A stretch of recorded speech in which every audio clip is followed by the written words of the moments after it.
Alright, hey everybody, this is Emehe, and welcome to a brand new video on Oxygen Not Included. And in today's video, I'm going to be showing you the best way to tame one of these beautiful things, a natural gas geyser. So these can be very helpful throughout your playthrough, obviously because they can supply you with power. And they can also be used, I believe, in the gas range. I don't think the deep fryer needs them, but the gas range needs it to cook some advanced foods. And at some point in your playthrough, you're definitely going to need natural gas in one way or another. And a lot of people think it needs to be really complicated in order to tame these things, but it really doesn't. It's not that hard at all. So here's what I'm gonna start off with doing is we obviously need to encase it, right, to make sure none of the heat gets out. So what I'm gonna do is I'm gonna do something like this, and what I want to do is I want to try to funnel the gas downwards and then bring it into an area where we suck it up, and then we'll pump it into our machines. We'll store it, pump it into our machines, and then we will cool our machines using a aqua tuner. That's pretty much going to be the whole setup. So it's going to look something like this. And then I'll throw down either a mesh tile or an airflow tile. We don't need an mesh tile, so we'll just do an airflow. I'm real quick going to fill this with a vacuum. Just get rid of all the air. There we go. So then natural gas fills into here, and it gets funneled down to here. Yep, so then we're going to have the most pressure right here, 188 grams, as you can see right there. Least pressure right here at 752 micrograms.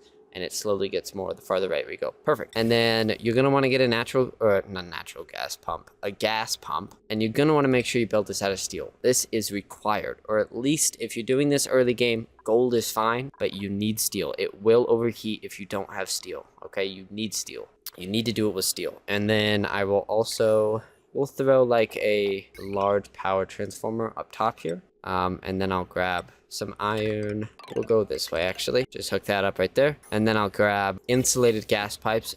Doesn't matter what you insulate them with. I like to do granite, or if I'm later in the game, ceramic, which is what you should do. We're gonna stick with ceramic. And then what you want to do is build out some platforms. 1, 2, 3, 4, 5. 1, 2, 3, 4, 5. It's a little bit off, but that's fine. I can also hook this up to these. This is where we'll have our batteries. So I'll have a bunch of big batteries, and then we'll have one smart battery. Actually, let's just do all smart batteries. Why not? Right? And then I will hook this up to there, right? And then we'll also need automation. You're gonna need automation wires for our...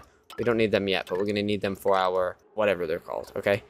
So we can get the rough idea here. It's gonna output 342 grams a second, right, of natural gas. What that will tell us is it will tell us how many, whatever they're called, we need. However many of these things we need. Where are they? Natural gas generators. So if we go ahead and plop one of these down, I'll make it out of steel. You don't need to make these out of steel. I'd recommend at least gold, actually. I would definitely do at least gold. But each of these can take in 90 grams a second. This outputs 342. So what I like to do is I like to go slightly below that. So if I go ahead and pull up a calculator and we do 340 divided by 90, it's about 3.7. So what I'm gonna do is I'm just gonna throw down 3. The reason I like to place a few less of these than I could actually have, like this thing could support 4 generators pretty easily, but the reason I don't like to do that is because I want there to be a surplus of natural gas that our storages will build up, so that way when this goes dormant, we have a little bit of extra natural gas to like get us through the dormant. So I'll actually go ahead and place down, we'll go ahead and throw down 2 of them, and then we'll grab our power wire and connect them right up through here. And then I like to set these, it doesn't really matter, I like to go somewhere about like 25 and then 80, something like that. It's not really super important at all. And then what we need to do is we need to take this heavy watt wire and we need to run it down to these. You need to make sure these are connected via heavy watt wire. And if you want to do a little bit extra, you can actually put these guys in a room that's, I think, a maximum of 64 tiles, maximum of 96 tiles, and then you can go ahead and throw a power control station down. That'll just make it so they do output a little bit more power. You don't have to do that though if you don't want to. I don't normally do it because it takes up a lot of my refined metal, and you know, I don't really like that. Okay, and then next step, let's go ahead and grab our pipe, and we're gonna come up through here, and then I'm gonna bring the output of this gas pump and put it into one of our gas reservoirs, and then take the output of that gas reservoir and put it into the input of the other one, right? And I'll actually destroy this, just do it like this, so that way I can bring these down like this into it, just like this, right? So that makes it so that this one will be like the secondary one that gets filled, and then this one will be the primary one that gets filled. That makes sense. And then these also output, where is it? carbon dioxide. So what I like to do is I like to grab these outputs and I like to bring them into a room, like say like over here, I guess. And then I have a blueprint for it right there. My blueprint's a little messed up, but that's okay. I can quickly rebuild it. I'll actually show you how to build it.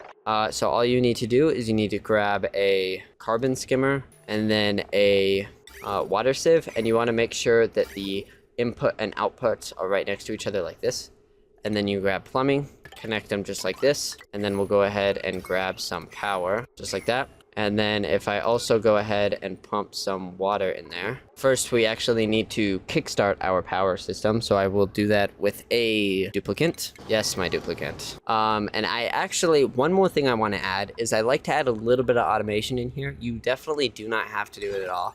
But I like to do it. I like to go ahead and throw in an Atmos sensor. We'll place the Atmos sensor just right there. Connect it up and then only allow it to send a green signal if it's above something like 750. It doesn't have to be that high. You could do like 250, but that'll make it so this won't turn green unless there's at least 250 or 750 grams of natural gas in here. Perfect. Back to this though. If you just take this water and pipe just a little bit of it into here, you don't need much to get it started. That's about it. Okay.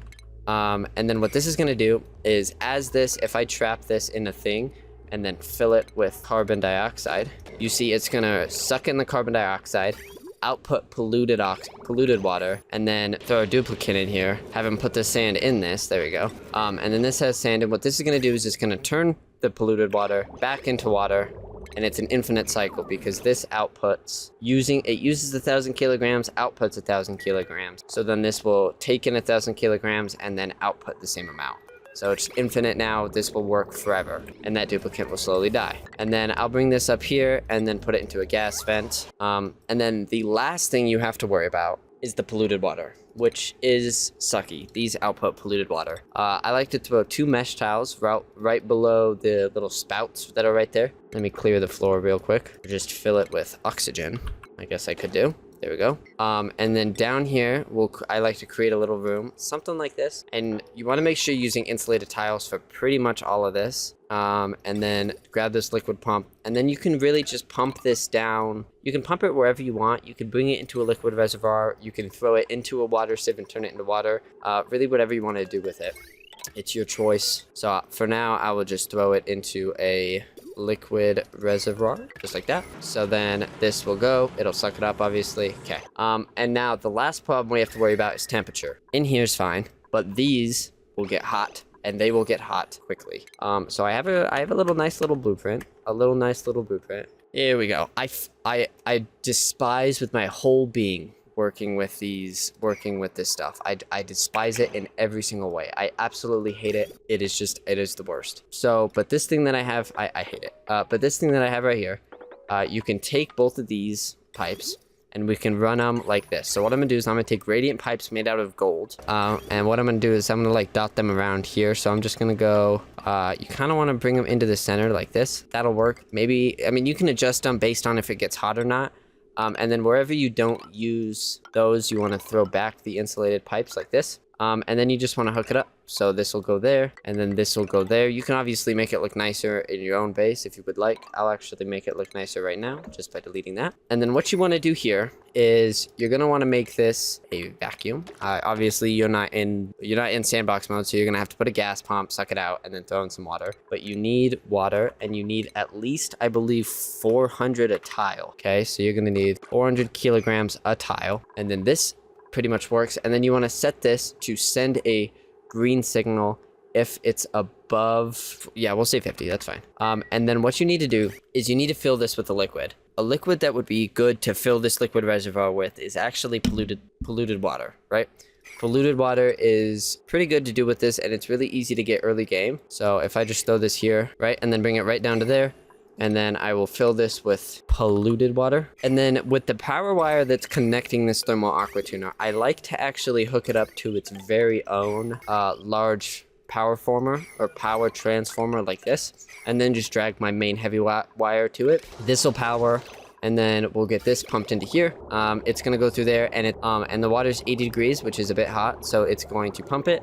It's gonna get cooled down, and it's starting this loop at 54 degrees and it's ending the loop at 56. So it does get a little bit hotter, and you can change this number to whatever you want these things to be at. 50 is a little bit low. If I say 70, that's a little bit more realistic for a base like this.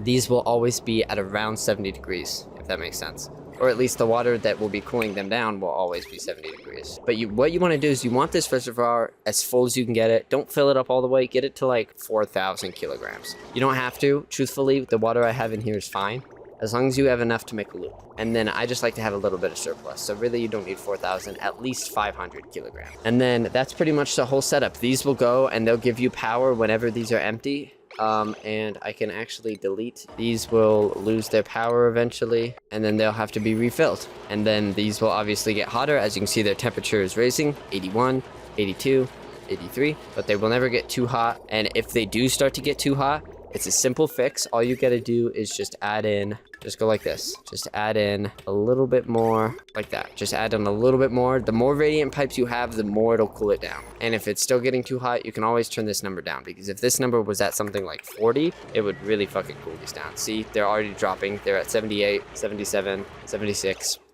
Right, so they're going down. And you don't have to worry about this overheating, because the natural gas is at 300 degrees Fahrenheit. And if you build this out of steel, it will overheat at 527, so you are fine, right? Just make sure you build every single thing that's in here out of steel.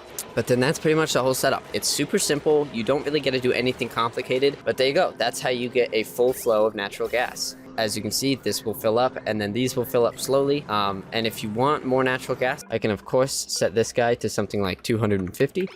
Then we will shovel in even more, and it's only 190 degrees. So if up here starts to get hot where your reservoirs are, which might happen, you can always bring this cooling loop up and over to here, and that should allow you to cool down whatever you need. And eventually this will turn on and turn into steam, and it'll all be good. But that's pretty much it. That's how, oh, poor Otto. That's how you tame a natural gas geyser. It's super simple. And there will be a link in the description to this world so that you can download it. And yeah, I would like to thank you all for watching. Have an amazing rest of your day, and I will see you in the next one. Thank you, and goodbye.